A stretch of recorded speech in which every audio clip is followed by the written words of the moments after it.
இன்றைக்கான வீடியோ தாங்க வந்திருக்கு. வீடியோ வந்து சூப்பராக இருந்துச்சு அப்படின்னு தான் சொல்லணும். அதாவது நம்ம பாரதிக்கு வந்து நம்ம ஆதிக்கு ஹார்ட் கொடுத்தவங்க யார் அப்படிங்கிற உண்மை வந்து தெரிஞ்சு போச்சு அப்படின்னு தான் சொல்லணும். எபிசோடு வந்து சூப்பராக இருந்துச்சு அப்படின்னு தான் சொல்லணும். அதெல்லாம் பார்க்குறவங்க சேனலை மட்டும் மறக்காமல் லைக் அண்ட் சப்ஸ்கிரைப் மட்டும் பண்ணிடுங்க.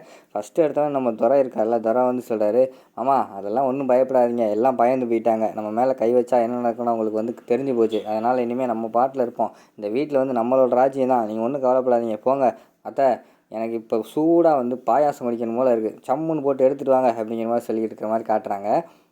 அடுத்த சீனில் வந்து நம்ம பாயாசத்தை குடிச்சிட்டு நம்ம துரை வந்து வெளியிலேருந்து வீட்டுக்குள்ளே வந்து உள்ளே வராங்க. உள்ளே வந்து சோஃபாவில் வந்து பயங்கரமான கோவத்தில் உட்காந்துருக்காங்க. ஆதி வந்து யோசிச்சுக்கிட்டு இருக்காங்க, தமிழ் மேலே கையை வச்ச யாரையும் நான் சும்மா இருக்க மாட்டேன், துரை என் மகன் மேலே கையை வச்சுட்டேல, உனக்கு முடிவு கட்டுற நேரம் வந்துருச்சுடா அப்படின்னு சொல்லிட்டு அவங்க யோசிச்சுக்கிட்டு இருக்கிற மாதிரி காட்டுறாங்க. அந்த நேரத்தில் துரை வந்து உள்ளே வராங்க. துரை உள்ளே வந்தவொடனையும் அவங்க வந்து அப்படியே பல்ல கடிச்சிக்கிட்டே உட்காந்துருக்கிற மாதிரி காட்டிக்கிட்டு இருக்காங்க. ஆதி டக்குன்னு பார்த்தா எந்திரிச்சு நம்ம துறையோட கழுத்தை பிடிச்சி ஒரு தூக்கிடுறாங்க. துரை வந்து துள்ளுற மாதிரி காட்டிக்கிட்டு இருக்காங்க. கழுத்தை பிடிச்சிக்கிட்டே இருக்காரு. டக்குன்னு பார்த்தா ஆன்னு கத்திக்கிட்டே இருக்காரு. பார்த்தா அது வந்து துரைக்கு வந்து கனவு. அந்த கனவுலேயே துரை வந்து மறந்து போயிட்டார். ஆதி அந்த இடத்துல வந்து இறங்கி விறுவிறுன்னு மேலே போயிடுற மாதிரி காட்டிக்கிட்டு இருக்காங்க. அடுத்த சீனில் வந்து ஆதி பாரதி வந்து 2 பேரும் ஒன்று போல தான் தூங்கியிருக்காங்க. வழக்கம் போல் பார்த்தா தமிழை கொண்டு போய் தனியாக தூங்க வச்சுருக்காங்க. அந்த நேரத்தில் வந்து டக்குன்னு ஒரு கனவு மாதிரி வருது. டக்குன்னு ஆதி வந்து எந்திரிக்காரு.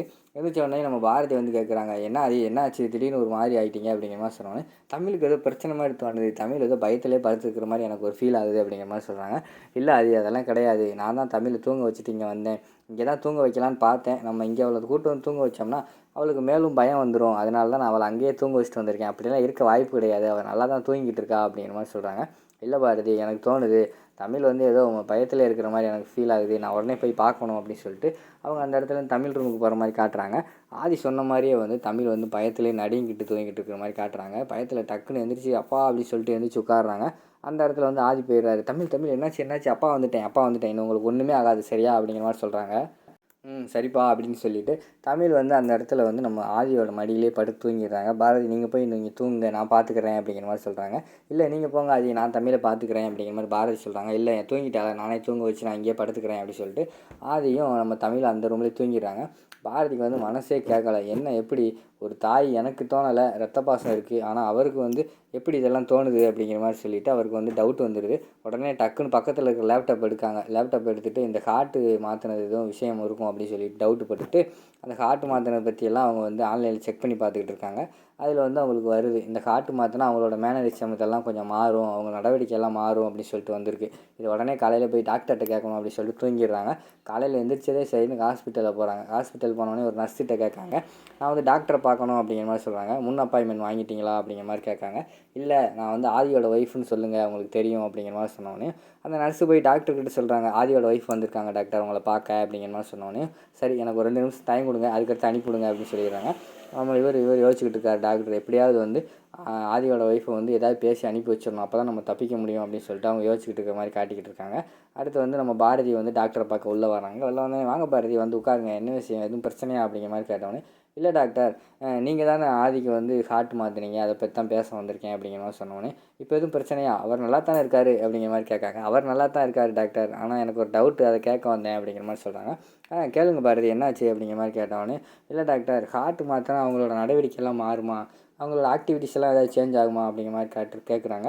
இது யார் சொன்னது உங்ககிட்ட அப்படிங்கிற மாதிரி வந்து டாக்டர் கேட்காங்க. இல்லை டாக்டர் நான் வந்து ஆன்லைனில் பார்த்தேன், நெட்டில் பார்த்த வரைக்கும் எனக்கு வந்து இப்படி தான் போட்டிருக்கு அப்படிங்கிற மாதிரி சொன்னோன்னே, அதெல்லாம் ஒன்றுமே கிடையாதுமா, நான் ஒரு டாக்டரு நான் சொல்கிறேன் அதெல்லாம் அப்படிலாம் கிடையாது, நம்ம உடல் உறுப்பை மாற்றுறதுனால அவங்களோட இதில் எதுவுமே ஆகாது, நம்ம பிளட்டு கொடுக்குறோம்ல அது மாதிரி தான் அதுவும், அதனால் ஒன்றுமே பிரச்சனை இல்லைம்மா அப்படிங்கிற மாதிரி சொல்கிறாங்க. இல்லை டாக்டர் இருந்தாலும் அப்படிங்கிற மாதிரி சொல்ல வராங்க. நான் உங்களுக்கு நம்பிக்கை கொடுக்கேன், 200% வந்து என்னை நம்புங்க, அதாவது இந்த இதில் வந்து எதுவுமே பிரச்சனை கிடையாது அப்படிங்கிற மாதிரி சொல்கிறாங்க. சரி டாக்டர் நான் ஒன்று கேட்க அவங்ககிட்ட அதுக்கு பதில் சொல்லுங்கன்னு கேட்காங்க. என்ன அப்படின்னு கேட்டவொடனே, அந்த ஹார்ட் கொடுத்தவங்க ஃபேமிலி நான் பார்க்கணும் அப்படிங்கிற மாதிரி வந்து நம்ம பாரதி கேட்குறாங்க. உடனே இல்லைம்மா உங்ககிட்ட நான் ஆல்ரெடி சொல்லிட்டேன்ல, அது வந்து நாங்கள் வந்து சொல்லக்கூடாதுன்னு ஒன்று சொல்லியிருக்கேன்ல, எங்களுக்கு ரூல்ஸ் இருக்குமா அப்படிங்கிற மாதிரி சொல்கிறாங்க. சரி டாக்டர் அப்படின்னு சொல்லிட்டு அந்த இடத்துலேருந்து போயிடுறாங்க. அடுத்து விறுவிறுன்னு போய்கிட்டு இருக்கும்போது ஆதிக்கிட்ட வந்து ஒரு பொண்ணு வந்து வாசுவோட அட்ரஸை கொடுத்தாங்கல்ல, அவங்க தான் ஹார்ட் கொடுத்தாங்கன்னு சொல்லிட்டு அந்த நர்ஸு வந்து பார்த்துடுறாங்க. பார்த்துட்டு மேடம் நீங்கள் ஆதியோட ஒய்ஃப் தானே அப்படிங்கிற மாதிரி கேட்டவொடனே, ஆமாம் அப்படின்னு கேட்டவொடனே, ஹார்ட் கொடுத்தது கேட்ட அன்றைக்கி ஆதி வந்தார், அவருக்கு நான் தான் ஹார்ட் கொடுத்த ஃபேமிலி காட்டினேன் அப்படிங்கிற மாதிரி சொல்கிறாங்க. அப்படியா ப்ளீஸ் எனக்கும் காட்டுங்க அப்படிங்கிற மாதிரி கெஞ்சுறாங்க. டாக்டர் இருப்பார் அப்படிங்கிற மாதிரி சொல்கிறாங்க. எப்படியாவது ப்ளீஸ் அப்படின்னு சொல்லி கெஞ்சுறாங்க. சரி வாங்க காட்டுறேன் அப்படின்னு சொல்லிட்டு அதே மாதிரி லேப்டாப் ஓப்பன் பண்ணி பாஸ்வேர்டெல்லாம் போட்டு ஆதிக்கு வந்து யார் கார்டு கொடுத்தாங்களோ அவங்க பேரை அவங்க இதை வந்து ஓப்பன் பண்ணி காட்டுறாங்க. ஆனால் வாசுவை காட்டாமல் அந்த நேரத்தில் வந்து வேறு ஒருத்தரை காட்டிடுறாங்க. அப்போ வந்து நம்ம பாரதி வந்து கேட்குறாங்க, இவங்க தான் உங்களுக்கு கன்ஃபார்மாக தெரியுமா அப்படிங்கிற மாதிரி கேட்டோன்னே, என்ன மேடம் நான் இவ்வளோ ரிஸ்க் எடுத்து காட்டிக்கிட்டு இருக்கேன், என் மேலே டவுட் போகிறீங்க அப்படிங்கிற மாதிரி சொன்னோன்னே, சாரி மேடம் ரொம்ப தேங்க்ஸ் எனக்கு அப்படின்னு சொல்லிட்டு அந்த இடத்துல வந்து அவங்க காட்டு கொடுத்தவங்களோட ஃபோட்டோ எடுத்துகிட்டு போயிடுறாங்க. அடுத்து அந்த நர்ஸு வந்து ஆதிக்கிட்ட ஃபோன் போட்டு சொல்லிடுறாங்க, சார் நீங்கள் சொன்ன மாதிரியே நான் வந்து பாரதியை வந்து திசை திருப்பி விட்டுட்டேன் அப்படிங்கிற மாதிரி சொல்கிறாங்க. ரொம்ப தேங்க்ஸ் மேடம் அப்படின்னு சொல்லிட்டு ஆதி வந்து யோசிக்காங்க, சார் பாரதி வந்து நம்மளோட அட்வான்ஸாக இருக்காங்க, நம்ம கொஞ்சம் பார்த்தா இருக்கணும் அப்படிங்கிற மாதிரி யோசிச்சுக்கிட்டு இருக்காங்க. அடுத்த சீனில் வந்து நம்ம தமிழ் வந்து சாப்பிட வராங்க. அந்த இடத்துல துரை அறிவெல்லாம் இருக்காங்க. உட்காந்து சாப்பிடு அப்படின்னு சொல்லிட்டு பழைய நினைவுகள்லாம் தூண்ட ஆரம்பிச்சிடுறாங்க.